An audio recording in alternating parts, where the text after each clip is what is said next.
तो नमस्कार आप सभी को। मैंने मतलब 15 दिन पहले, पेपर से 15 दिन पहले ये दो बुक पढ़े थे, गौतम बुद्ध का। भाई, बुक में काफ़ी कुछ सीखने लायक है जो मैं आप सभी को बताऊंगा क्या क्या है। इसमें गौतम बुद्ध की जो भी स्टोरी है वो सब दिया गया है और पढ़ने में तो काफ़ी मज़ा आता है। बस हर बार जैसे रिकमेंडेड करता हूँ पढ़ने के लिए, इसे भी मैं रिकमेंडेड करूँगा पढ़ने के लिए।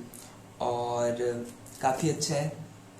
इसमें उंगली मार की कहानी दी गई है, आनंद के बारे में बताया गया है जो उनका शिष्य था, गौतम बुद्ध के बारे में बताया गया है कि कैसे उनने ज्ञान प्राप्त किया, विपासना के बारे में बताया गया है, सांस आता है जाता है उसे देखने के बारे में बताया गया है। जो जो कि एक और बुक है उसमें भी बताया गया है, विज्ञान भैरव, वैसा कुछ है। और जो सीखने लायक बातें थी वो तो वही थी जो कि गौतम बुद्ध ने बताए थे। 4 आर्य सत्य जो है, दुख, सबकी जिंदगी में होता है दुख, दुख का कारण, मार्ग, दुख का कारण, दूसरा दुख का कारण पता चल गया, मार्ग, और मार्ग में चलने के लिए उपाय। उसके उपाय बताए थे, 8 उपाय बताए थे जिसको अष्टांग मार्ग कहते हैं। आप सभी को पता ही होगा अष्टांग मार्ग। एनीवेज, नहीं पता होगा तो मेरे पास एक कॉपी है जिसमें मैं लिख के रखा हूँ पूरा जो कुछ बताया है, और मुझे काफ़ी अच्छा लगा वो चीज़ सीखने लायक। तो हालांकि सीखने लायक बहुत कुछ है इन बुकों पर, गौतम बुद्ध की कथाओं पर मुझे जो काफ़ी अच्छा लगा वो तो था, मैंने वो लिख लिया हूँ। और काफ़ी अच्छा लगा क्योंकि करुणामय कहा जाता है यार गौतम बुद्ध, और उनके बारे में पढ़ा तो मुझे भी बहुत अच्छा लगा। तो जो मैंने कॉपी पे लिखा है वो आप सभी को दिखा देता हूँ। आप लोग चाहो तो उसका स्क्रीनशॉट भी ले सकते हो। काफ़ी अच्छा है, मतलब राइटिंग थोड़ा समझ में नहीं आएगा मानता हूँ, बट बहुत अच्छा है। दिखाता हूँ आप सभी को, रुको। ये देखो, ये सब लिखा है जो मेरे को बहुत अच्छा लगा। 4 आर्य सत्य हैं जो कि मैंने आप सभी को बताया था। दुख, दुनिया में सभी दुखी हैं, ठीक है। दूसरा, दुख का कारण, दुख का कारण क्या क्या है, तृष्णा, काम, विषय, वासना, जैसे काम तृष्णा, इस लोक की कामना, भय, वासना, इच्छा, भाव तृष्णा, दूसरे लोक की कामना, विभव तृष्णा, संसारिक पदार्थों से आसक्ति होना, लगाव, बहुत ज्यादा लगाव होना। तीसरा, ये सब दुख के कारण में आए थे। और दुख का वास जो कि तृष्णा में है, दुख का वास जो होता है तृष्णा में होता है, जिससे संयम समाप्त होता है। तृष्णा के मूल मन में क्या होता है, तृष्णा का जो मूल मन में है उसमें होता है राग, द्वेष, मोह, ये सब होता है। फिर उन्हें बताए थे आसक्ति मन से हटा लेना, संयम क्या कहलाता है, उन्हें बताया कि आसक्ति है उसे मन से हटा लेना ही संयम है। तो ये बताए थे। इसके अलावा उन्हें बताया जो हम लोग ग्रहण कर सकते हैं और जिनसे जिनसे दुख का नाश हो जा सकता है, वो चीजें मैं बता रहा हूँ आप सभी को। तो फिर अष्टांगिक मार्ग दिया, चौथा दुख के निरोध का मार्ग, अष्टांगिक मार्ग दिया। तो अष्टांगिक मार्ग में था सम्यक दृष्टि।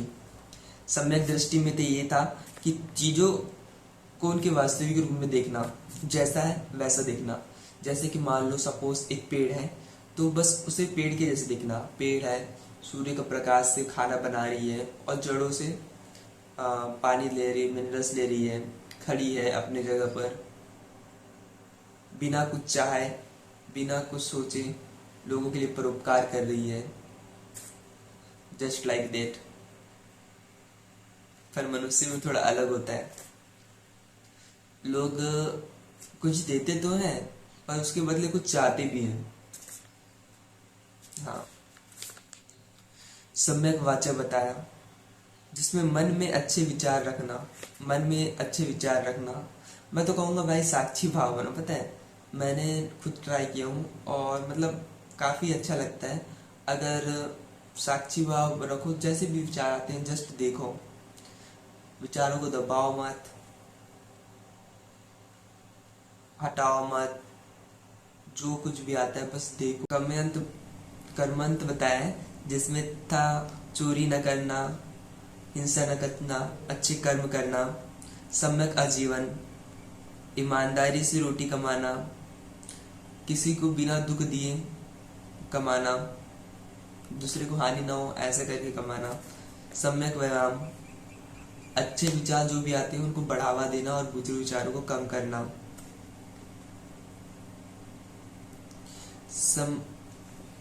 सम्यक वाचा में एक और चीज था, सच बोलना, या सम्यक स्मृति, हर समय जागरूक रहना, अपने शरीर भावनाओं के प्रति सचेत रहना।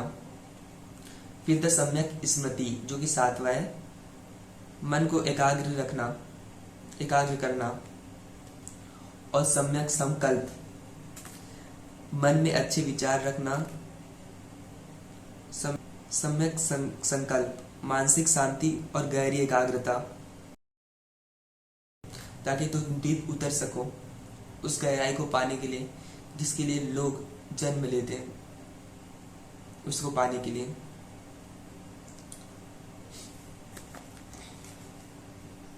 हालांकि वो पाया ही हुआ है बट पहचान नहीं पाते ना, उसे पहचानने के लिए ये कह सकता हूं मैं।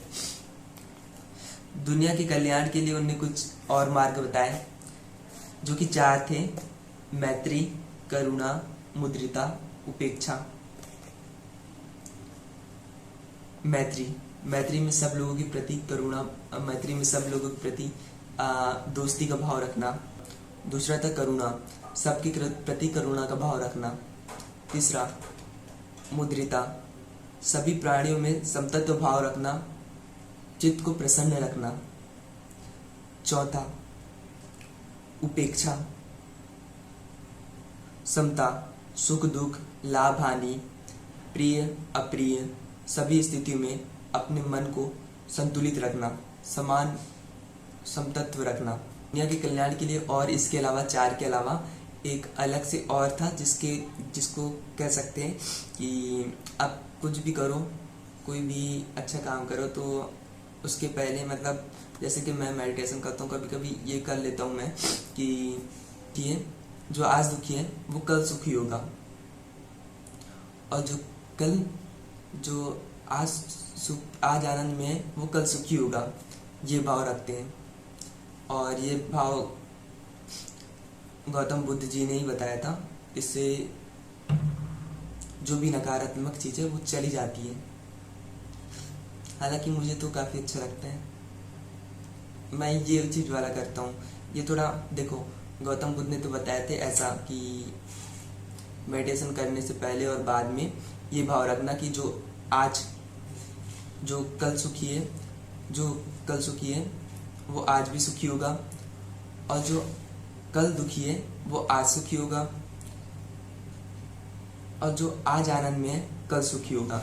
पर मैं तो ये करता हूँ कि सभी लोगों का कल्याण हो, सभी सुखी हो। मेरे को काफी अच्छा लगता है। और यही चीजें थी कुछ जो मैंने इस कॉपी पे नोट किया था। और इसके अलावा आप सभी को और कुछ चीजें बता दूं। इन 2 बुकों को पढ़कर, ये थोड़ा कहानी फॉर्मेट पे था पर थोड़ा मजा आया पढ़ने में इसको भी। और ये गौतम बुद्ध की एक और बुक है, इसे भी पढ़ने में मुझे काफ़ी मजा आया। इसको काफ़ी डिटेल्स में पढ़ा मैंने, क्योंकि डिटेल में दिया था इसमें। तो इसमें जो भिक्षुओं का नियम होते हैं, कानून होते हैं, वो सब भी बताया गया है। और ये जो नियम कानून है ना, बुद्ध जी ने वो किसी और से पढ़कर सुनकर जोड़ा नहीं है। उनने जो भी अपने जीवन पे सीखा उसे उतारा है, अपने जीवन में उतारा, फिर लोगों को दिया। यही था।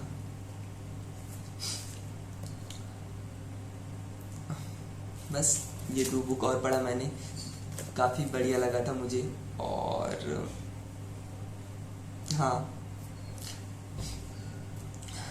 आप लोगों से भी उम्मीद है कि अगर आप इस बुक को पढ़ो नहीं तो मेरे बताए हुए जो नोट्स है उसे फॉलो करो। भाई काफ़ी परिवर्तन मिलता है। अगर कुछ ना कर सको, इन सब में से कुछ ना करना चाहो, तो बस साक्षी बनो हर चीज़ का। जो बोल रहे हो उसका साक्षी बनो, जो सुन रहे हो उसका साक्षी बनो। बस देखो चीज़ों को, जो भी विचार आते हैं मन पे उसे देखो, जो भी थॉट आते हैं उसे देखो, बस देखो, उसे छेड़ो ना, बिना जजमेंट के बस देखो। मैंने जो पिछले 2 महीने में काफ़ी कुछ इस कारण अनुभव किया जो कि बहुत बढ़िया था। और मैं चाहूँगा कि आप लोगों को भी ऐसा बहुत चीज़ें अनुभव करना है, तो बस अपने आप को देखते रहो, क्योंकि सब कुछ बाहर नहीं है, सब कुछ तुम्हारे अंदर है। जब तक अंदर झाँकोगे नहीं, तुमको सब कुछ नहीं दिखेगा। इसलिए अपने अंदर देखो, ठीक है। तो बस आज का ये छोटा सा वीडियो था, यहीं पे समाप्त करना चाहूँगा। आई होप अगर आप सभी को ये पसंद आया होगा तो लाइक करना चाहो तो लाइक कर देना, सब्सक्राइब करना चाहो तो सब्सक्राइब कर देना, और शेयर करना चाहो तो शेयर भी कर देना। तो अपन मिलते हैं नेक्स्ट, मे बी हो सके तो नेक्स्ट वीडियो पर। तब तक के लिए बाय बाय।